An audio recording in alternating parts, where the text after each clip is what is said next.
E o Flamengo reabriu conversas por Tati Castellanos, atacante argentino de 27 anos de idade, que pertence a Lazio e é um velho interesse de Felipe Luiz e José Butto. Na metade do ano, o Flamengo tentou a contratação do Tati Castellanos, até chegou a um acordo com o argentino, mas não conseguiu avançar com a Lazio. Essa nova rodada de conversa se deu para saber se o Tati ainda topa jogar no Flamengo e quanto a Lazio pede para fazer negócio. O problema é que o Tati Castellanos, que nem tem feito tantos gols, é titular absoluto da Lazio. No último sábado, por exemplo, foi titular no 0-0 contra a Cremonese. Temporada do Tati de 11 jogos, 2 gols e 3 assistências. Desses 11 jogos, ele foi titular em 9.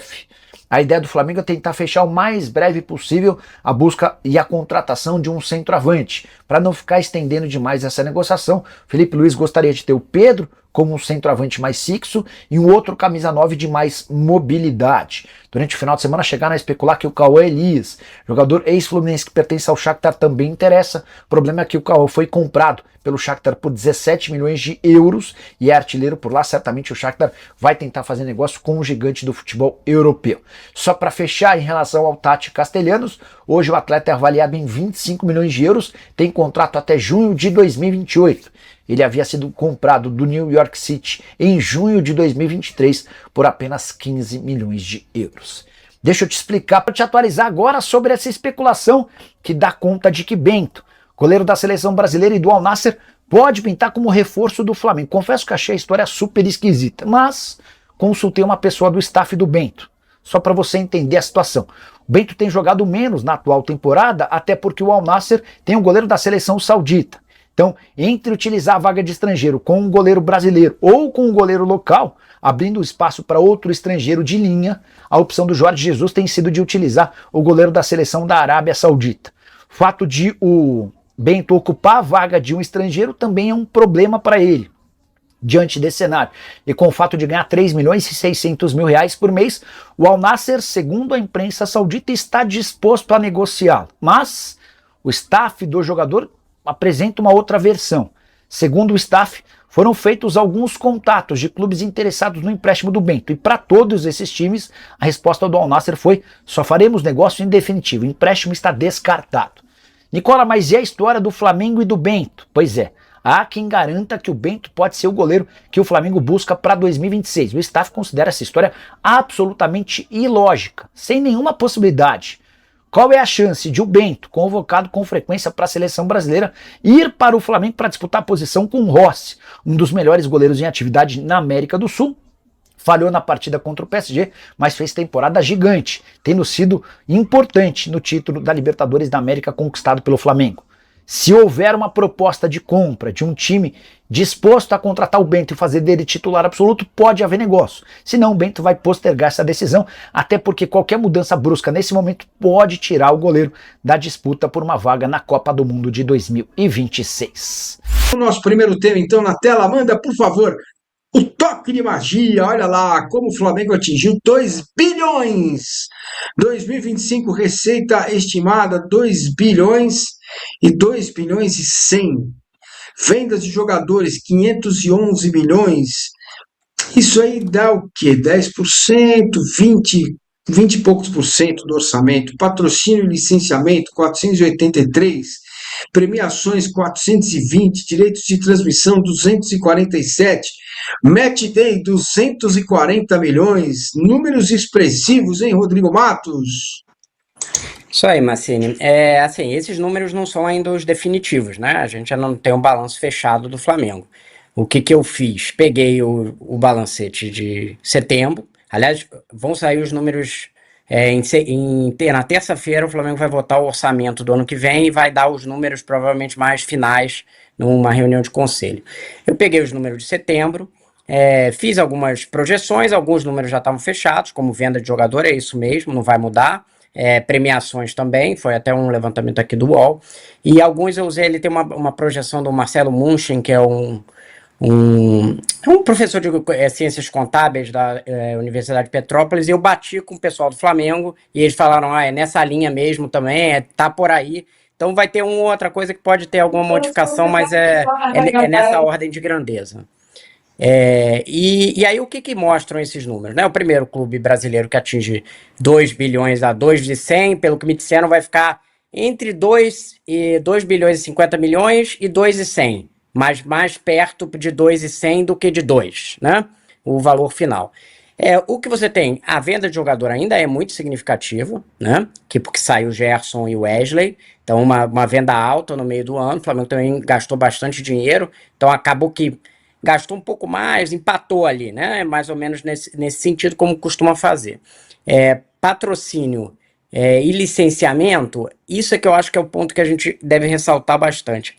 Hoje já é um valor superior a direitos de TV, bem superior, né? É claro que você tem que considerar que premiações, e eu vou explicar aqui, premiações têm direito de TV aí. Por exemplo, tá o dinheiro da Libra aí. Então, por outro critério, a gente poderia botar 300 e poucos milhões de direitos de TV e tirar 57 aí de premiações. E mesmo o dinheiro da Libertadores, se você for colocar no fim da linha, é uma TV, né? É direito de TV também a Conmebol está pagando pelos clubes estarem jogando ali. Mas é bom a gente diferenciar para ter o aspecto de quanto a performance esportiva influencia no geral, né?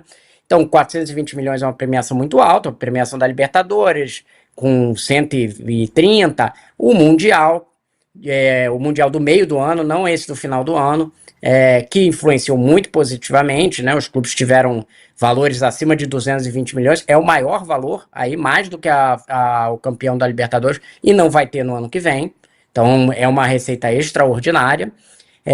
E os direitos de TV que a gente chama fixo mais audiência, que são esses de 247 milhões, que vai incluir fixo, por exemplo, inclui a Libertadores, né? 3 milhões de dólares, a Libertadores paga 3 milhões de dólares para quem entra logo de cara. Não é premiação isso, né? O cara entra, participação, ele ganha 3 milhões de dólares. Carioca, o próprio brasileiro, enfim, vai ter essas competições que pagam ali os direitos. A gente sabe que teve uma queda, a gente já discutiu isso bastante aqui nesse ano. Mas você vê que é um peso menor dentro do total do clube, né? Já não é aquela coisa de ter um valor tão significativo dentro do geral. E Match Day, o Flamengo teve alguma evolução com as receitas do Maracanã e muito também, ele não teve uma evolução exatamente, teve uma evolução no quantidade de dinheiro, mas teve uma evolução mais no que sobra para o clube, porque ele reduziu o custo, então ele começou a ter maior sobra desse dinheiro de bilheteria, Match Day tá bilheteria e sócio-torcedor, né? O estádio tá fora, quem fizer a conta aí vai dizer que eu não sei fazer conta porque não chegou nos 2,1 bilhões, mas é porque na verdade tem umas outras receitas que eu acho menos importantes que eu não botei aí, social, essas coisas que não estão aqui muito na nossa discussão, estádio até do Maracanã eu também não botei, então, mas a ordem de grandeza vai ser essa, então chegou a 2 bilhões, também por causa da performance esportiva com essas premiações, mas é importante notar que o Flamengo passa a ter uma receita recorrente, sem depender mesmo de venda de jogador. Isso a gente vai ver para o orçamento do ano que vem, que vai prever 1,8 bilhão, muito alta, independente mesmo dele ganhar campeonato e de vender jogador. Esse ano você passa de 2 bilhões porque ganhou o campeonato e porque vendeu o jogador, fato. Mas o que tem de garantido com receita de... Você vê patrocínio e licenciamento, por pouco, mesmo com uma venda altíssima, não foi a maior receita. E ano que vem vai ser maior, porque o contrato da Betano vai ter o ano inteiro. Então, eu acho que o Flamengo está caminhando para uma coisa muito parecida com o que acontece na Europa, que é ter o direito, a propriedade comercial como um valor superior à venda de direito de TV. Fala galera, o Flamengo tá atrás de vários reforços aí importantes para a próxima temporada. A temporada já terminou de 2025, mas o Flamengo já está pensando no 2026, né?